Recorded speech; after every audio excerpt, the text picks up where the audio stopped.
What up, fam? YouTube, it is a day. This is what we said we wanted to do here, right? Is to share the growth of the business. Well, this is it. Had a busy morning in the office, and we had a bookkeeper meeting to review financials for the first quarter of the year. That was rough. That was not good. Just transparently, we had a rough January, February, March. We're coming out of it, but our expenses were too high, had some unexpected costs, and labor was too high for the revenue we generated. So we got to get revenue up, which is the plan. That's the goal. That's why we hired a sales guy. He's going to come out and help us increase revenue. He's already doing that. So I'm not that worried about it. We're going to come out of it. Spring is always really not fun, but we got to improve that, right? If we want to have a scalable business model, then we can't be drowning every winter and just like going negative and then resetting in the spring. It doesn't work, not at scale. So we're going to fix that. We're going to fix that this year, but had that meeting, and then we were supposed to be picking up sod today because we got rain all next week. We started the job yesterday, got it all Harley raked and prepped. I wanted to get sod delivered, but we couldn't. They were booked out until next week. So we're having to make 3 trips, 40-minute trips to go and get the sod in 3 pallet increments because we don't have a deck over our equipment hauler trailer. So that's no fun as well. It is really just like annoying, but it's the part of business and growth I guess you have to go through. We would 100% have had it delivered, but we literally didn't have availability. And so we had to get the sod down this week before it rains next week, because the whole yard is going to turn into mud if we don't. So getting that done. So we're going to have somebody driving essentially all day today getting sod. I'm having to get out here. We had some interviews trying to get people hired, but we're kind of in a standstill on them. I don't know how we're going to proceed on it, but that's another day, conversation for another day. But we're going to continue to just keep rocking and rolling. I got to come in here. We got to lay the sod today. We're leveraging another job in the neighborhood, a little enhancement. Luckily, it's the same neighborhood. We're just back and forth like 5 minutes away, but we're doing pine straw there, some shrub trimming, planting some trees. And so we got a guy there, a guy getting sod, and now I'm going to help unload the sod. Another thing about growth that's no fun is we don't have a full-size skid, and so we're gonna have to sit here and break down these pallets to get them out of the trailer so he can go get more sod. I'm really over that. Like, I'm really, really close to pulling the trigger on a bigger machine, but I need to sell mine. Just transparently, we don't, like,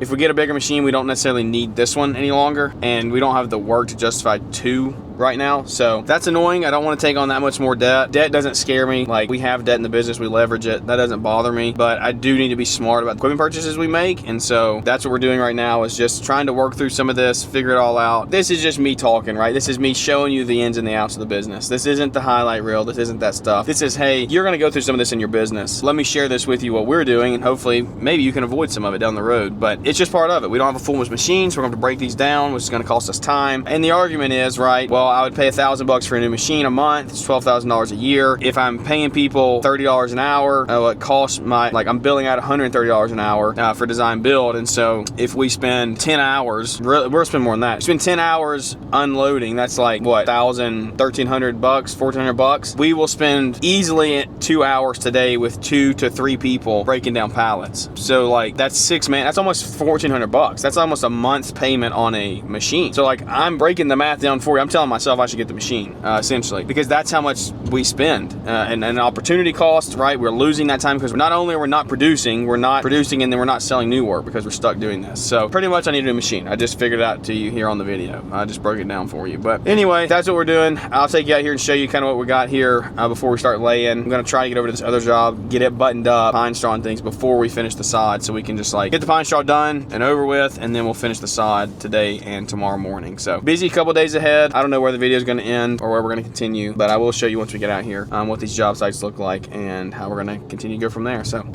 have a good one, guys. We'll catch up with you here at the next point in the video.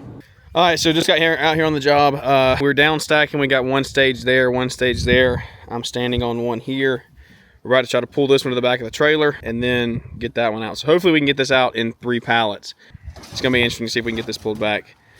We got to figure out if we can hook that to something. But overall, this is why we need a machine, right? We don't want to be down stacking, but everything's Harley raked. We got to rake this out, get it graded, and then we're ready to start laying.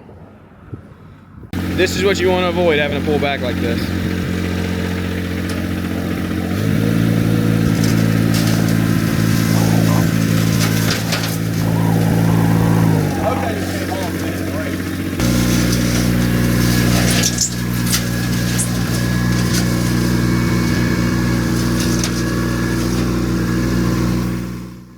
Good morning, day 2 on this job. Day 2 for me, day 3 for the job total, but ready to get buttoned up and get out of here. Got 3, probably a total of like 4 to 5 more pallets to get down today. We laid probably about 6 yesterday. We probably laid 4, but we had hours of prep work to get all that done, and so we got the majority of it done though. A lot of the heavy lifting is done. We've just got to finish Harley raking in one area, that area you saw earlier in the video, and then get everything started after that. So we'll take you along, show you kind of throughout the day what it looks like, what the laying process looks like as well. I didn't show much to that in the beginning of the video, but if you stay to this point, you'll get a treat. So y'all have a good one. We'll check in with you here when we get rolling. Just rolled up here, and guys are getting to work. I need to switch hats. I got my lean skipper hat on. Can't get that dirty. That's just for show. Let me switch hats real fast. Get my work hat on. Now we can get some stuff done. So, man, it looks good. I'll show you what we got. So, they have a big tree in the front yard. Huge tree in the front yard. A lot of shade, so hopefully this Zoysia does pretty good with it. I think it will. But ready to get to work. This is what we all had. Not much change from the last point in the video, so let's get to work.